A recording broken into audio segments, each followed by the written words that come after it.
L'avenir de la jeunesse ne doit pas se faire au rabais. Car un avenir sans la jeunesse, ce n'est pas un avenir. Pas d'économie sur l'avenir. L'avenir de la jeunesse ne se finance pas à la baisse. L'avenir s'écrit avec la jeunesse, pas contre elle. Alors que la situation des jeunes en France continue de se dégrader fortement, avec l'augmentation du chômage et leur précarité sociale et financière, le projet de loi Finances 2026 prévoit une réduction jamais connue des moyens consacrés à l'insertion de l'emploi et de l'autonomie des jeunes. Si rien ne change, les chances de l'insertion professionnelle et sociale des jeunes vont drastiquement régresser. La remise en cause de l'apprentissage et la suppression totale des exonérations sociales ainsi que l'aide au permis pour les jeunes apprentis. La diminution de 16 000 accompagnements dans le cadre des contrats engagement jeunes. La suppression de près de 20 000 postes dans les dispositifs d'insertion par l'activité économique dont les jeunes étaient en partie bénéficiaires. La baisse dramatique des allocations ponctuelles accordées aux jeunes dans le cadre de leur parcours d'insertion est de moins 53 millions d'euros sur 2 ans.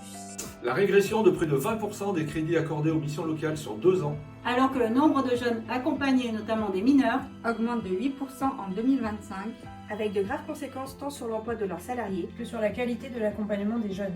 Déjà 2000 postes supprimés. Les ponctions de près de 4,8 milliards d'euros sur les crédits des collectivités locales, financeurs et partenaires historiques des missions locales, vont aussi fortement impacter nos financements. C'est plus de 8 milliards d'euros supplémentaires qui viendront impacter nos finances.